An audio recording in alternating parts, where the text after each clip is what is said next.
Sabda TV. Assalamualaikum warahmatullahi wabarakatuh. Tes.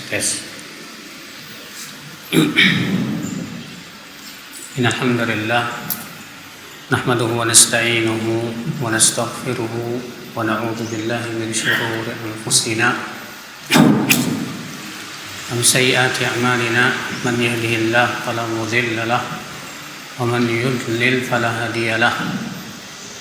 Wa asyhadu an la ilaha illallah wahdahu la syarika lah wa asyhadu anna Muhammadan 'abduhu wa rasuluh. Qala Allah Ta'ala fi kitabihil karim, ya ayyuhalladzina amanu taqullaha haqqa tuqatih wa la tamutunna illa wa antum muslimun. Amma ba'd. Kita lanjutkan Ibu-ibu dan bapak sekalian kajian Mukhtasar Minhajul Qasidin ya.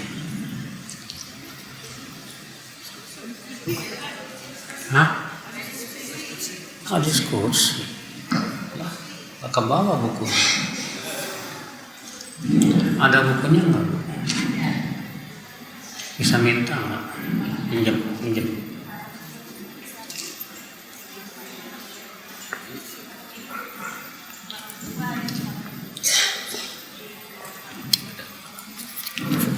Hadis 462. Hadis 462.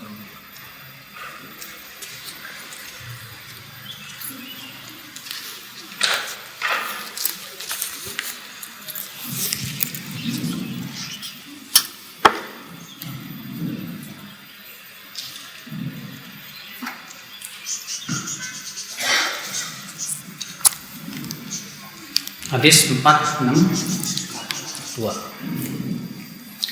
Kita lanjutkan hadis 462.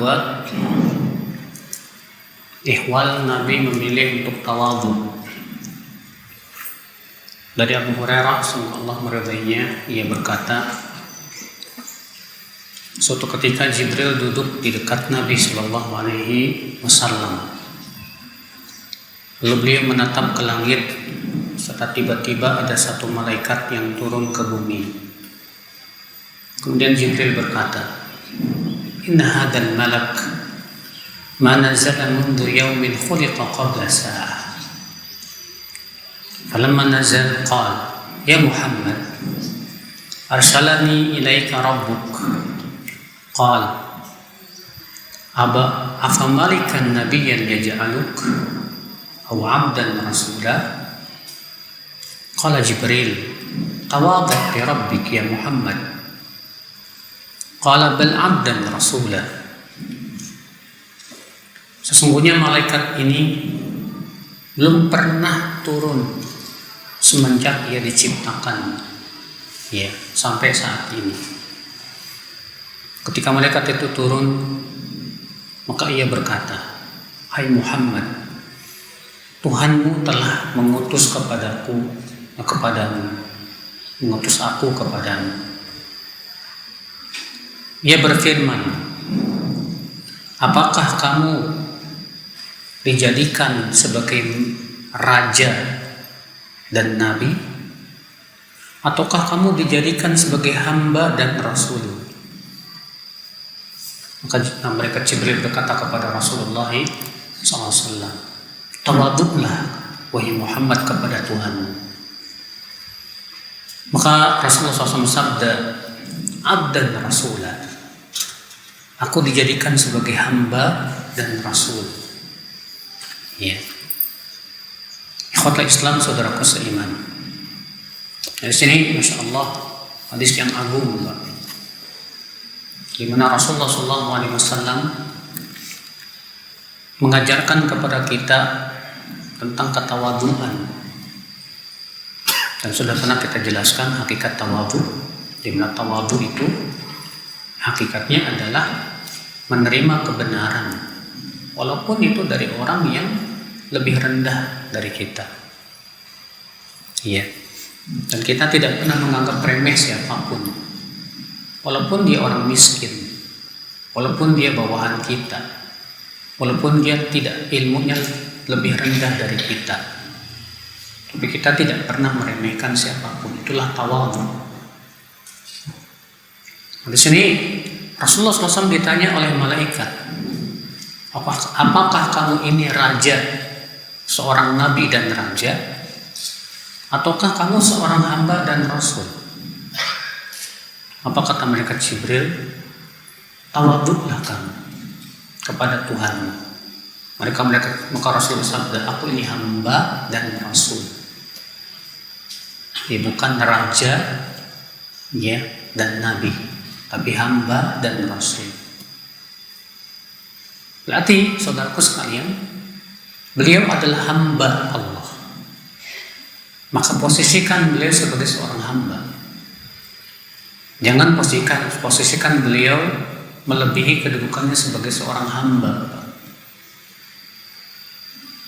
Adapun kemudian mengangkat beliau di atas kedudukannya sebagai seorang hamba dan rasul dengan diberikan sifat-sifat ketuhanan, ya. Seperti misalnya ada orang yang menyifati Rasulullah SAW dalam sebuah qasidah. Sebutkan itu disebut dengan qasidah burdah. Inna min judika dunya wa dharratiha wa min ulumika ilmul lawhi wal qalami. Di antara kedermawananmu hai Rasulullah, dunia dan seisinya. Dan di antara ilmumu itu ilmu tentang lauhul mahfuz dan ilmu tentang pena. Ini mengerikan sekali. Rasulullah SAW di situ disifati, ya, katanya ilmunya itu adalah lauhul mahfuz. Tapi sama saja mengatakan Rasulullah tahu yang gaib. Padahal Rasulullah tidak tahu yang gaib, sama sekali tidak mengetahui yang gaib. Rasulullah hanya diberitahu oleh Allah tentang perkara-perkara yang gaib. Tapi Rasulullah tidak tahu yang gaib, tidak. Ya. Ketika Aisyah dituduh sebagai seorang pezina oleh orang tokoh-tokoh munafikin di zaman itu, gara-garanya Aisyah terlambat, ketinggalan dalam sebuah safar peperangan bersama Rasulullah SAW. Pokoknya Aisyah waktu itu dia kehilangan kalungnya, dia di tempat buang air. Aisyah berusaha untuk nyari, ketemu. Pas kembali ke tempatnya, rupanya pasukan sudah berangkat, sehingga Aisyah ketinggalan. Tak lama kemudian datang sahabat yang bernama Sofwan bin Al-Mu'attal. Dilihatnya Aisyah sedang berbaring, maka Sofwan berkata, Inna lillahi wa inna ilaihi raji'un. Lalu kemudian didudukkan untanya, disuruhnya Aisyah naik ke atas unta. Terus datanglah sampai ia bergabung dengan pasukan. Melihat itu apa yang terjadi? Orang-orang munafik langsung menyebarkan kisah tuduhan dusta. Kata Aisyah, katanya Aisyah berzina dengan Sofwan bin Mu'attal. Iya. Dan qadarullah sampai kota Madinah, Aisyah sakit. Dan waktu itu tersebar luas tuduhan bahwa Aisyah berzina. Sampai-sampai Rasulullah SAW hampir percaya. Dan beliau ingin ingin menceraikan Aisyah waktu itu. Iya. Setelah sebulan lamanya, baru Allah turunkan ayat yang mensucikan Aisyah dan membantah tuduhan tersebut. Kalaulah Rasulullah yang gaib, tidak mungkin Rasulullah SAW hampir terkena, ya, dan percaya kepada tuduhan tersebut. Tentu Rasulullah akan tahu ini enggak. Nah, ikhwata Islam, dalam sebuah perjalanan juga pernah Rasulullah bersama Aisyah, ya. Kemudian Aisyah kembali kehilangan kalungnya. Akhirnya malam itu sibuk semua pada nyari kalungnya Aisyah, termasuk Rasulullah SAW. Sampai masuk waktu sholat dalam keadaan tidak ada air. Lalu Allah turunkan ayat tayammum. Ayat apa? Tayammum. Setelah sholat, ya, dengan tayammum, baru kemudian kalungnya ketemu.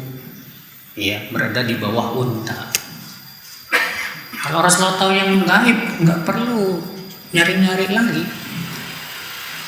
Ya. Dan banyak lagi hadis-hadis yang menunjukkan bahwa Rasulullah tidak tahu yang gaib. Nah, keyakinan orang-orang tasawuf yang mengatakan bahwa Rasulullah tahu yang gaib, ini jelas keyakinan batil. Adapun Ahlussunnah wal Jamaah berkeyakinan bahwa yang mengetahui yang gaib hanya siapa? Allah. Allah berfirman, "Qul la ya'lamu man fis samawati wa man fil ardil ghaiba illa Allah." Katakan, tidak ada yang mengetahui tentang perkara yang gaib siapapun, baik di langit maupun di bumi, kecuali Allah Subhanahu wa ta'ala saja. Makanya ya, ini akal Islam. Makanya orang yang menyifati Rasulullah SAW bahwa Rasulullah tahu yang gaib, berarti dia tidak mengatakan Rasulullah hamba.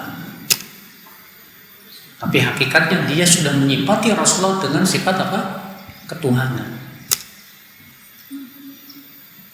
Apalagi orang yang datang ke kuburan Rasulullah, minta langsung, wahai Rasulullah, wahai Rasulullah. Sementara Rasulullah sudah meninggal dunia. Padahal doa itu hanya kepada siapa, Pak? Kepada Allah. Tidak boleh kepada mayat. Walaupun kepada Rasulullah yang sudah meninggal dunia, tidak boleh berdoa kepada Rasulullah Sallallahu Alaihi Wasallam. Ya, abdan rasulah, hamba. Karena beliau hamba, berarti beliau adalah hamba Allah yang menghambakan dirinya kepada siapa? Kepada Allah Subhanahu wa ta'ala. Rasulah, tapi beliau seorang rasul yang harus ditaati, yang harus diikuti ucapannya, yang harus kita dahulukan ucapan Rasulullah SAW di atas ucapan siapapun. Pendapat Rasul harus kita dahulukan daripada pendapat siapapun. Kecintaan kita kepada Rasul harus melebihi kepada kecintaan siapapun. Ya. Rasulullah sabda, la yu'minu ahadukum hatta akuna ahabba ilaih min waladihi wa walidihi wan nasi ajma'in. Tidak beriman seseorang dari kalian sampai aku lebih dia cintai daripada anaknya, daripada orang tuanya, dan dari seluruh manusia, kata Rasulullah SAW. Beliau Rasul. Maka kalau karena kita yakin Rasul, beliau adalah Rasul, berarti hak beliau sebagai Rasul harus kita penuhi. Ya, Allah berfirman, ya ayyuhalladzina amanu la tuqaddimu baina yadayillahi wa rasulih.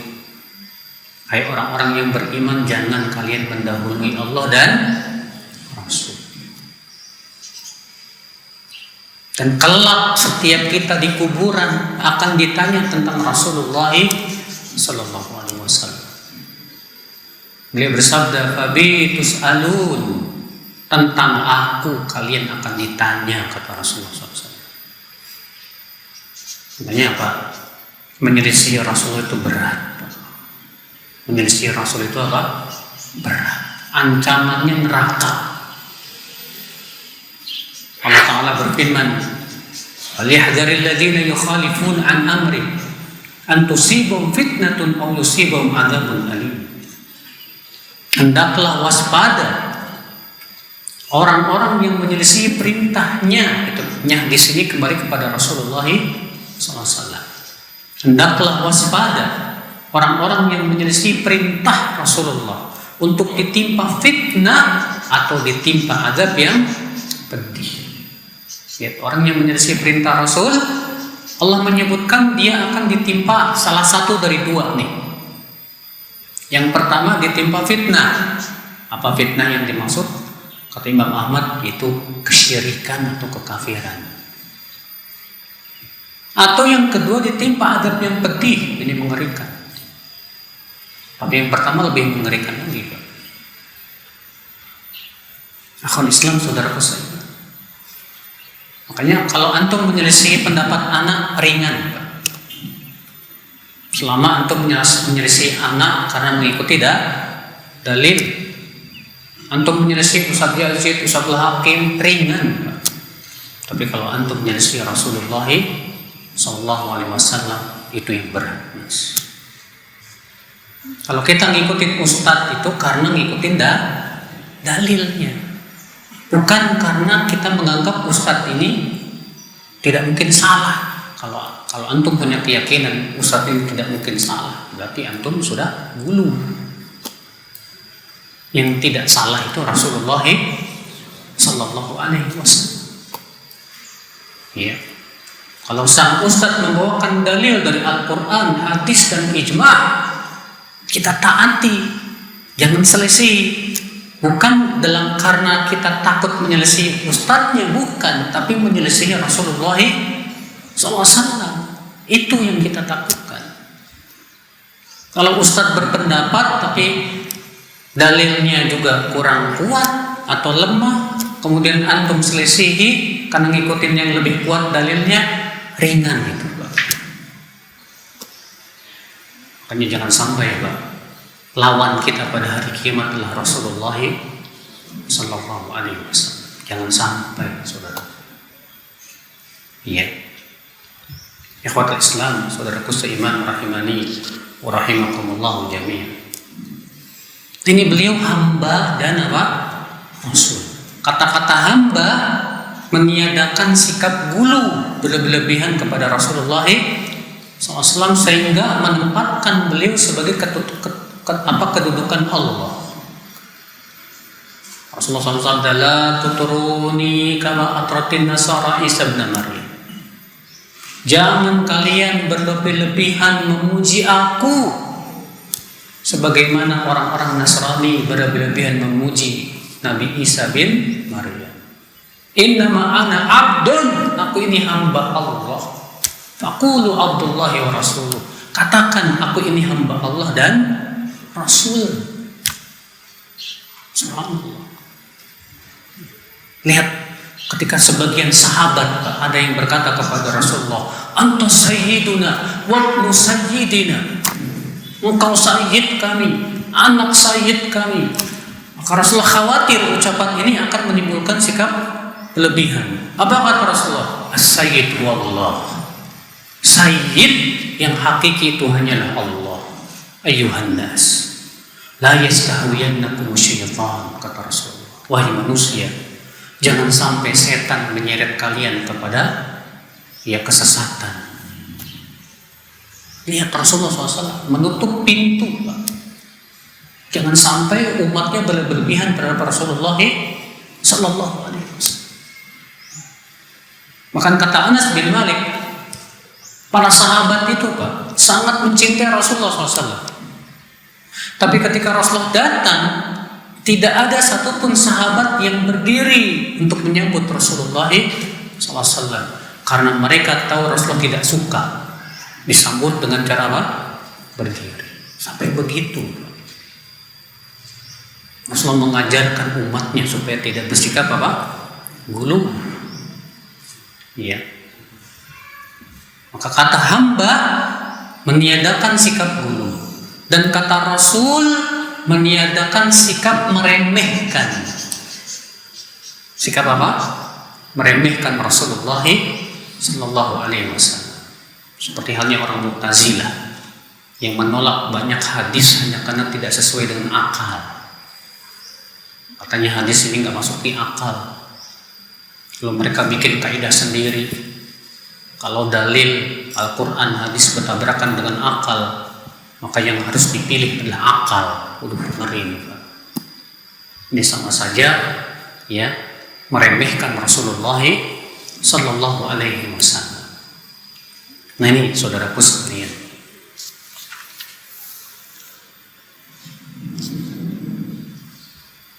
Hadis berikutnya 463 dari Aisyah radhiyallahu anha, dia berkata Rasulullah SAW sabda, ya Aisyah, "Lau syi'tu lasarat ma'i jibalud dhahab.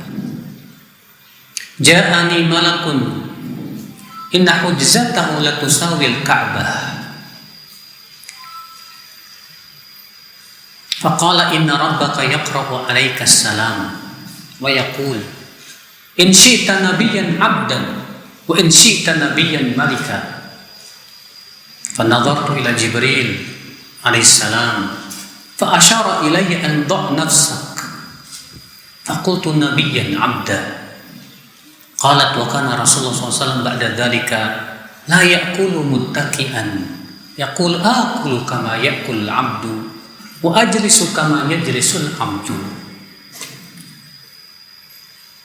Rasulullah bersabda kepada Aisyah, "Hai Aisyah, kalau aku mau, maka gunung emas akan berjalan bersamaku. Akan tetapi ada malaikat yang datang kepadaku. Saking besarnya ini malaikat sampai tali ikat pinggangnya aja setinggi Ka'bah," kata Rasul. Iya, tapi ini malaikat lebih kecil Pak dibandingkan malaikat pemikul Arash. Malaikat pemikul Arash itu jarak antara ini daging telinga sampai pundaknya aja 700 tahun perjalanan. Bayangkan. Kita lanjutkan. Lalu malaikat ini berkata, "Sesungguhnya Rabbmu menyampaikan salam untukmu, hai Muhammad. Dan dia berfirman, jika kamu mau, kamu menjadi seorang nabi dan hamba. Dan jika kamu mau, kamu menjadi seorang nabi dan raja. Mana yang kamu mau?" Kata Rasulullah, "Aku pun menengok kepada Jibril. Lalu Jibril pun mengisyaratkan kepadaku, rendahkan dirimu. Maka aku berkata, aku maunya jadi nabi dan hamba." Jadi nabi dan hamba.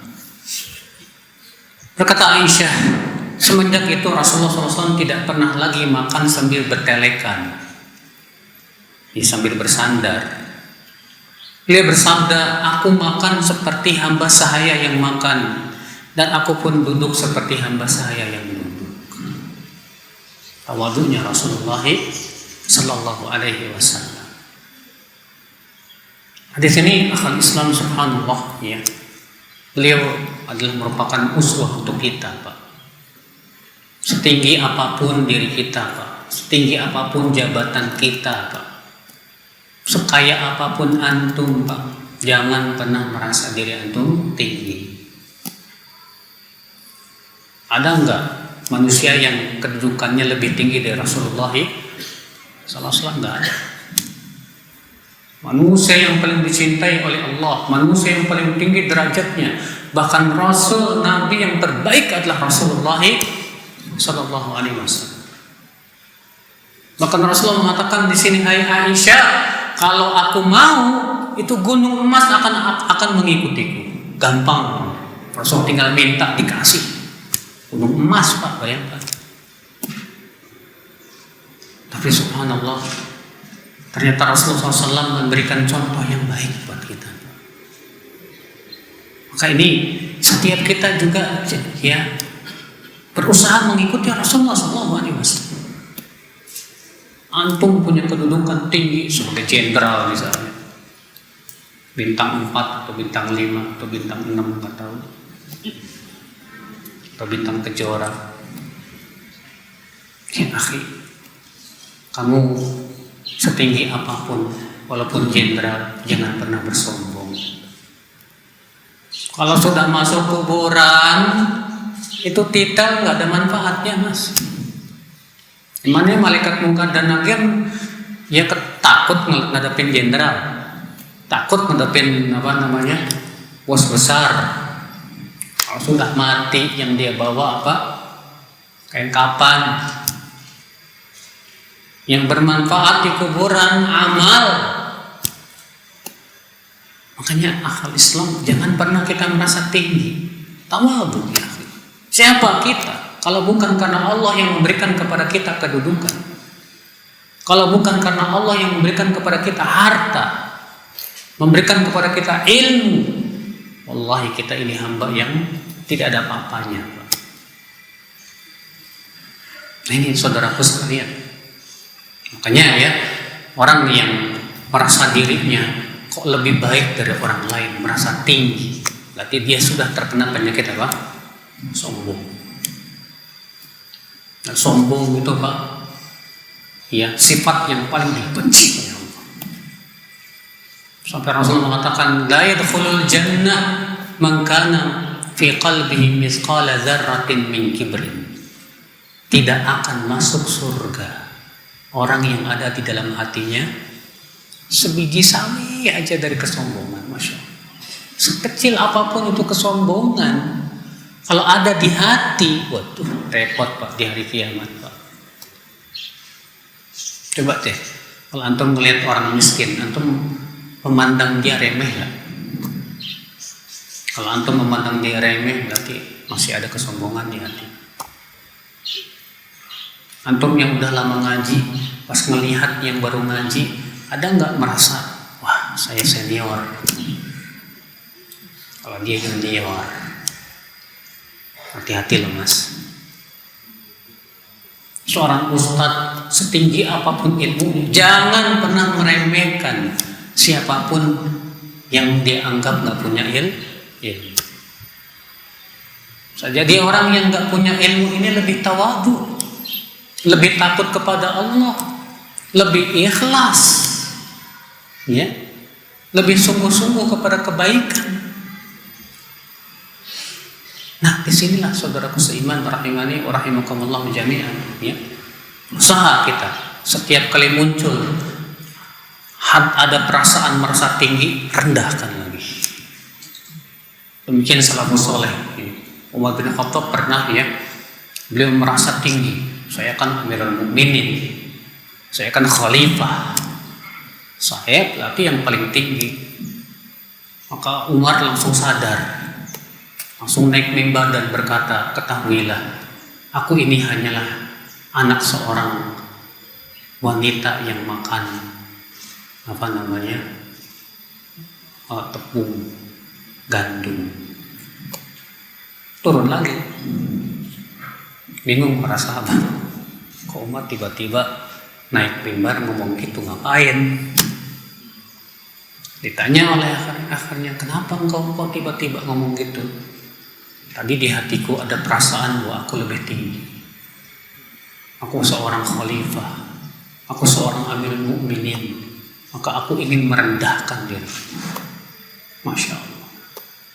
Abu Hurairah, ya, pernah angkat jadi gubernur kota Madinah. Maka beliau tidak ingin kedudukan itu membuat beliau sombong. Apa yang beliau lakukan, Pak? Beliau cari kayu bakar, digendongnya kayu bakar itu di pundaknya, datang ke pasar jualan kayu bakar. Lalu ditanya, hai Abu Hurairah, kamu kan gubernur, sudah dicukupi dengan gajimu, ngapain pula jual-jual kayu bakar? Kata Abu Hurairah, aku ingin merendahkan diriku. Aku tidak ingin terkena penyakit apa? Sombong. Nah, kita juga seperti itu, Pak. Ya, jangan pernah kita meninggikan diri kita, merasa diri kita apa? Tinggi. Jangan. Sifat yang sangat tidak baik. Itu sifatnya iblis. Iblis itu merasa dirinya lebih baik daripada siapa? Nabi Adam, ya. Apa kata iblis? Ana khairum min, aku lebih baik dari dia. Khalaqtani min nar wa khalaqtahu min tin. Karena engkau ciptakan aku dari api, sedangkan engkau ciptakan ia dari tanah. Nah, saudaraku seiman, ya. Hadis ini menunjukkan saudaraku seiman bahwa di antara sifat malaikat adalah bahwa malaikat itu besar dan kuat. Malaikat itu besar dan kuat. Malaikat Jibril aja, antum tahu, Rasulullah pernah melihat malaikat Jibril dengan bentuknya yang asli, itu memiliki 600 sayap. Saking besarnya malaikat Jibril sampai menutup ufuk-ufuk langit. Besar malaikat Jibril, bentuk aslinya itu. Iya. Malaikat-malaikat penjaga gunung, Malaikat-malaikat yang ada di langit, sampai kata Rasul di langit itu ada malaikat yang betisnya aja panjangnya 500 tahun perjalanan. Rasul pernah diizinkan oleh Allah untuk menceritakan tentang malaikat pemikul arsy, bagaimana besarnya. Menceritakan tentang seekor ayam jago. Kata Rasulullah SAW, "Udzina li an uhadditsakum an dikin qad maraqat rijalahul ard wa ra'suhu munsanin tahtal arsy fayaqul subhanaka ma a'zamaka ya Rabb." Aku diizinkan oleh Allah untuk menceritakan tentang ayam jago yang kakinya menembus bumi, kepalanya merunduk di bawah arsy. Dan si ayam ini berkata, "Maha suci ya Allah, betapa besarnya dirimu." Kata Syekh Utsaimin, sepertinya ini salah satu malaikat pemikul arsy. Kakinya menembus bumi, kepalanya merunduk di bawah arsy. Antum tahu jarak antara arsy dengan bumi berapa? 50.000 tahun berjalan. 50.000 sana. Iya. Yang disebutkan dalam surat Al-Ma'arij itu, ta'rujul malaikatu waruh ilaihi fi yaumin kana miqdaruhu 50.000 sana. Malaikat naik kepada Allah dalam satu hari yang lamanya sama dengan 50.000 tahun. Kata Ibnu Katsir, itu jarak dari bumi ke arsy. Iya. Adapun yang disebutkan dalam surat apa itu? As-Sajdah, 1000 tahun itu dari langit pertama ke langit kedua, 1000 tahun. Itu masya Allah besar sekali ya, luar biasa ya. Tapi subhanallah, malaikat tidak diberikan oleh Allah hawa nafsu. Bayangkan Pak, kalau malaikat dikasih sama Allah hawa nafsu, hancur ya Pak. Karena makhluk yang paling kuat malaikat, jin kan kalah. Kekuatannya para malaikat itu luar biasa. Kita manusia makhluk yang paling lemah. Allah berfirman, "Wa khuliqal insanu dha'ifa." Manusia diciptakan dalam keadaan apa? Lemah. Dan itu hikmah Allah. Ternyata dengan lemahnya manusia aja suka berbuat kerusakan di muka bumi, Pak. Itu yang lemah, gimana kalau udah kuat kayak malaikat? Masya Allah. Tapi hadis ini menunjukkan makruhnya makan sambil bertelekan atau bersandar. Telekan tuh begini Pak, ya, sambil bertelekan makan. Ini sifat biasanya dilakukan oleh para raja yang sombong. Iya. Maka Rasulullah SAW tidak suka, karena bertabrakan dengan sikap tawadhu. Iya. Maka Rasul bersabda, "Aku makan seperti hamba saya yang makan." Hamba saya makan, kalau hamba saya makannya di mana Pak? Di atas tanah. Makanya Rasulullah SAW itu kalau makan selalu di bawah, di atas tanah. Ya, bukan di meja makan. Makanya Rasulullah nggak punya meja makan di rumahnya Pak. Kalau kita kan meja makannya aja harganya ratusan juta, puluhan juta, masya Allah. Iya. Ini dari itulah kita juga berusaha ikutin Rasulullah Sallallahu Alaihi Wasallam. Ya, walaupun ya makan di meja makan bukan tidak boleh, boleh. Tapi kalau kita ngikutin Rasulullah dengan cara kita makan di bawah, itu lebih ngikutin Rasulullah, itu lebih baik. Ya. Hadis 464 juga sama. Hadis 465.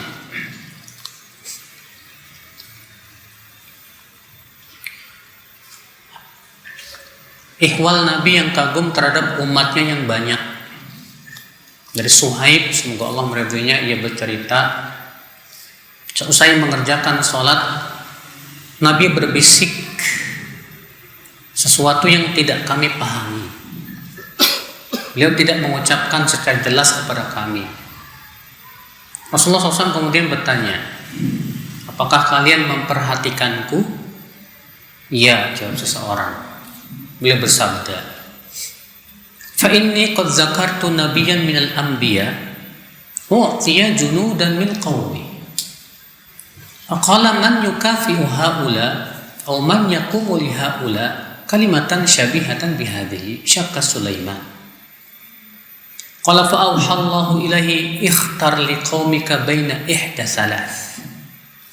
Imma an usallita alaihim aduwan min ghairihim awil ju' awil maut. Qala fastashara qaumahu fi dhalik faqalu anta nabiyullah naqilu dhalika ilaika fakhirna lana.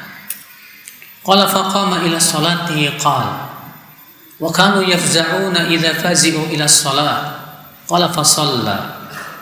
Qala amma aduun min ghairihim fala awil ju'u fala walakinil maut. Qala fasullita alaihi al-maut thalathata ayyam famata minhum 70,000. Ya, fahamsi alladhi tarawna anni aqul Allahumma rabb ya rabbi bika uqatil wa bika usawil wa la hawla wa la quwwata illa bik. Ya, illa billah.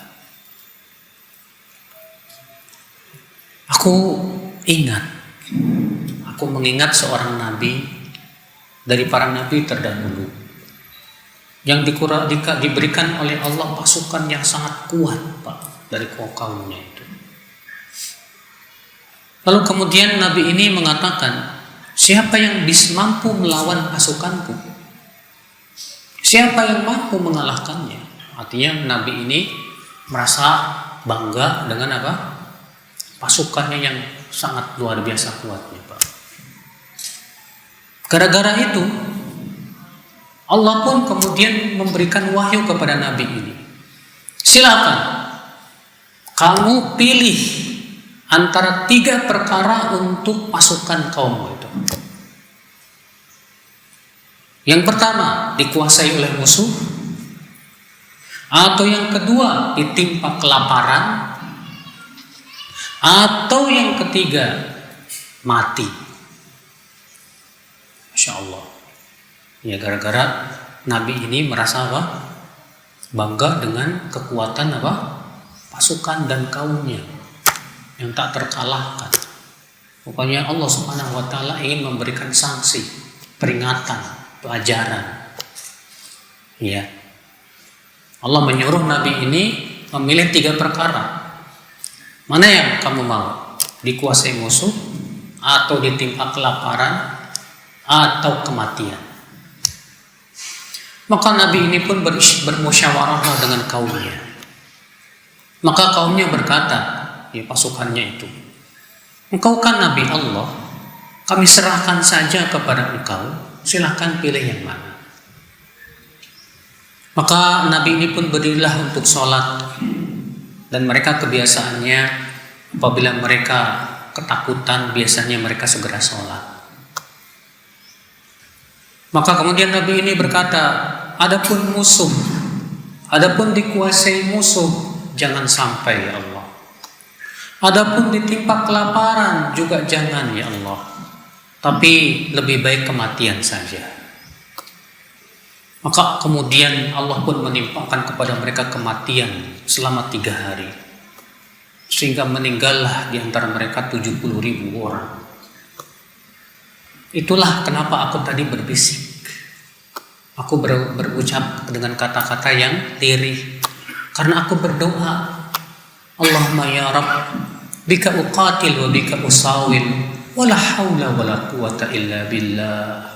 Ya Allah, wahai Rabbku, dengan kekuatanmu aku berperang, denganmu aku menyerang, dan tidak ada daya serta kekuatan selain dengan pertolonganmu ya Allah. Ya. Kenapa Rasulullah berdoa seperti itu, Pak? Karena Rasulullah ingin menyerahkan bahwa kekuatan itu milik Allah. Tidak ingin diberikan sanksi seperti Nabi tadi. Karena Nabi tadi itu tidak menyerahkan kekuatan kepada siapa? Allah. Nabi itu menganggap ini pasukan saya ini udah kuat banget. Siapa yang bisa mengalahkan pasukan saya? Ayo, siapa? Maka Rasulullah langsung berdoa, ya Allah, dengan kekuatanmu aku berperang ya Allah. Semua kekuatan darimu. Ya, kita ini lemah. Masya Allah. Ini sebuah pelajaran yang luar biasa. Iya. Ikhwatul Islam, saudaraku seiman. Hadis ini menunjukkan ya bahwa kesombongan, ujub itu malah mendatangkan murka Allah kepada kita. Rasa sombong, rasa ujub, merasa hebat, semua ini hanya akan menyebabkan kita dihinakan oleh Allah Subhanahu wa taala. Makanya jangan pernah, Pak, ya, kita ini merasa diri kita apa? Hebat. Merasa diri kita wah, ya, punya kekuatan. Kayaknya saya nih hebat nih, kuat nih. Ya, ketika pertandingan saya yakin gak bakal ada yang bisa ngalahin saya. Saya yakin saya paling hebat. Tahu-tahu cuntai. Biasanya begitu Pak, Allah hinakan orang kayak gitu. Ya. Saudaraku seiman rahimani wa rahimakumullah jami'an. Di sini menunjukkan juga akal Islam pentingnya kita menyerahkan urusan kepada siapa? Allah. Dan yakin bahwa kekuatan itu hanya milik Allah. Tidak ada daya dan upaya kecuali dengan pertolongan dari Allah Subhanahu wa taala. Ya.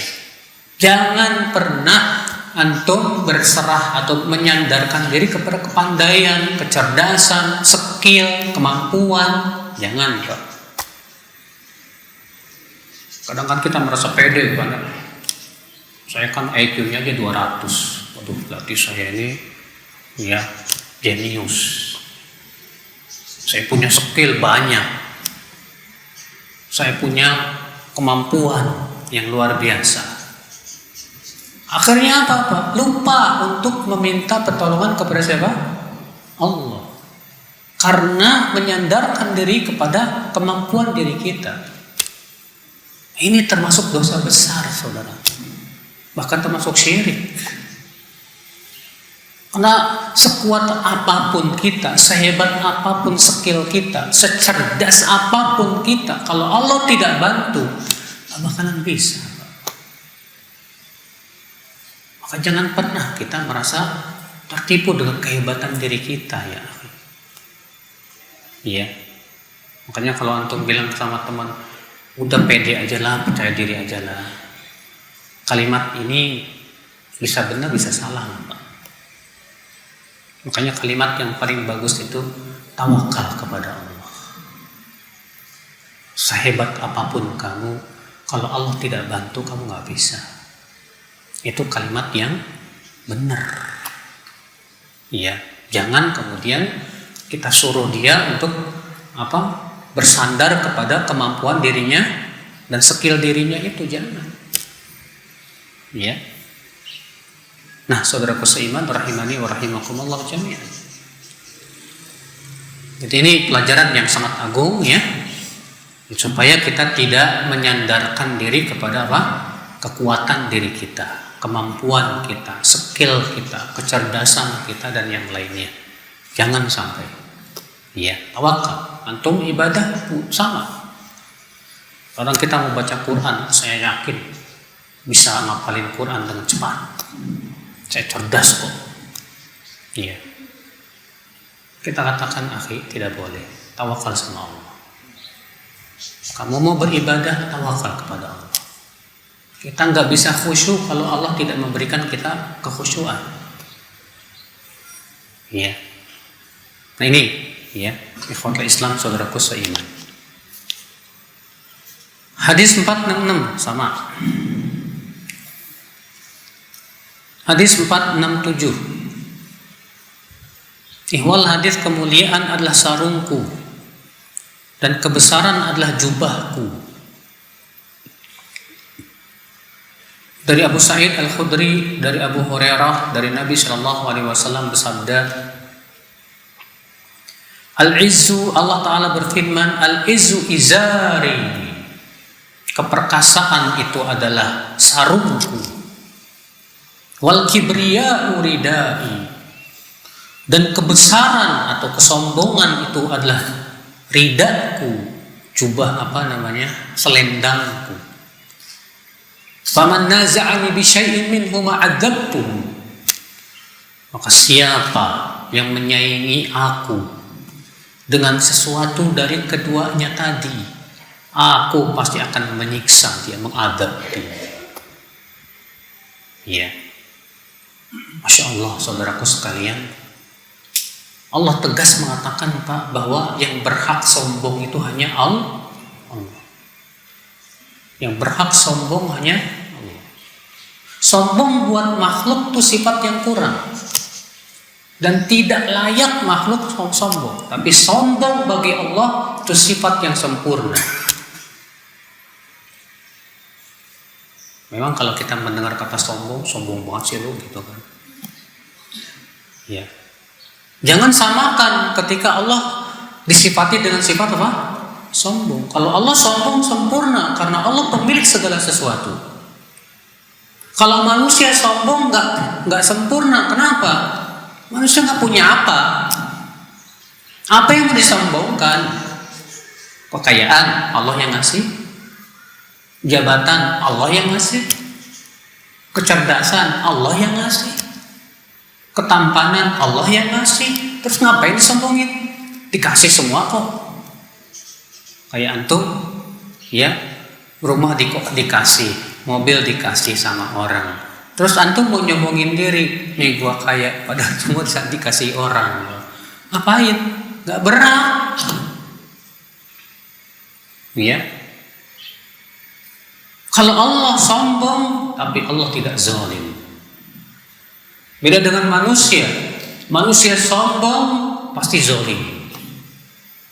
Sedangkan Allah sombong, Allah adil, Allah rahim, Allah rahman, ya, Allah ghafur, maha pemaaf.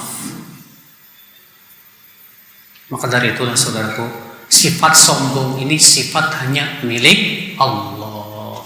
Kenapa para ulama mengatakan sombong itu termasuk syirik? Sombong termasuk apa?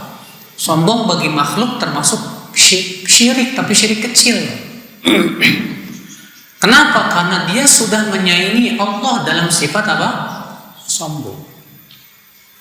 Ibnu Qayyim mengatakan al-kibru wal ujbu war riya'u akbar, ya, mil kabair. Sombong, ujub, riya itu lebih berat di sisi Allah daripada dosa-dosa besar. Lebih berat dari zina, lebih berat dari mencuri, lebih berat dari minum arak, lebih berat daripada apa? Dosa-dosa besar, makan riba. Ya. Orang sombong ternyata dosanya lebih besar daripada mereka, Pak. Subhanallah, subhanallah. Makanya hati-hati ya, jangan sampai kena penyakit apa? Sombong. Ujub dengan banyaknya amal soleh, karena merasa amalnya udah banyak, karena ilmunya udah banyak, sudah hafal Quran, sudah banyak hafal hadis. Kalau kena penyakit sombong, aduh, iya. Badannya sih taat, Pak, tapi hatinya maksiat. Dan maksiat hati itu sombong, ya, ujub, ria lebih berat daripada maksiat badan, Pak.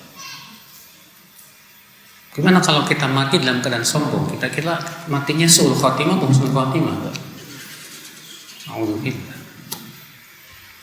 Makanya orang yang sedang sholat kemudian meninggal, kita tidak bisa pastikan dia matinya husnul khatimah. Kita hanya berharap dan mendoakan saja, mudah-mudahan matinya husnul khatimah. Karena kita tidak tahu dia sholatnya ikhlas apa tidak.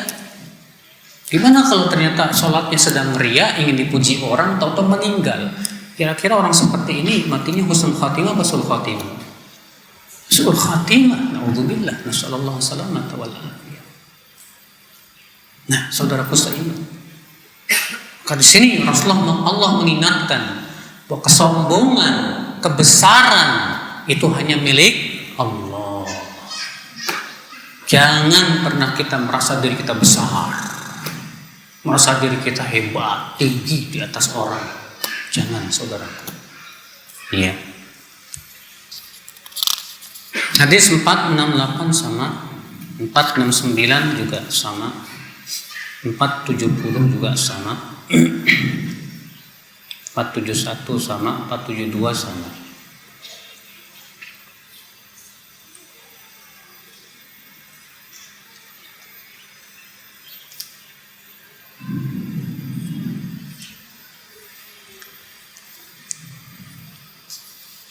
Hadis 473,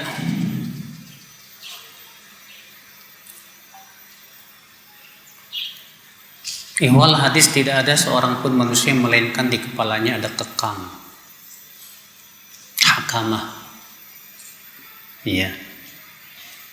Di sini terjemahkannya dengan kekang. Ya, mendekati lah. Iya.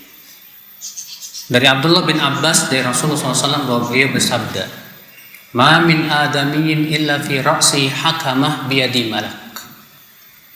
Fa idza tawadda'a qila lil malak irfa' hakamatah. Wa idza takabbara qila lil malak dha' hakamatah." Tidak ada seorang pun dari umat, ya, anak Adam, melainkan di kepalanya itu ada kekang. Maksudnya kedudukan di tangan malaikat. Jika ia tawadhu, merendahkan dirinya, maka malaikat itu dikatakan kepadanya, angkat kekangnya, maksudnya muliakan dia, muliakan kedudukannya. Tapi jika ia sombong, maka dikatakan kepada malaikat, turunkan kekangnya, maksudnya hinakan dia. Iya. Masya Allah, saudaraku seiman, dari ada setiap manusia itu malaikat yang akan merendahkan dia atau memuliakan dia dengan izin dari Allah. Kalau dia sombong, Allah hinakan. Kalau dia tawadu, Allah muliakan. Ya. Baik, saya kira cukup sampai di sini Bapak Ibu. Demikian, semoga yang sampaikan bermanfaat Bapak dan Ibu sekalian. Wabillahi taufiq, subhanakallah bihamdik, asyhadu an la ilaha illa anta astaghfiruka wa atubu ilaik. Sallallahu ala nabiyyina Muhammadin wa ala alihi wa sahbihi wasallam. Assalamualaikum warahmatullahi wabarakatuh.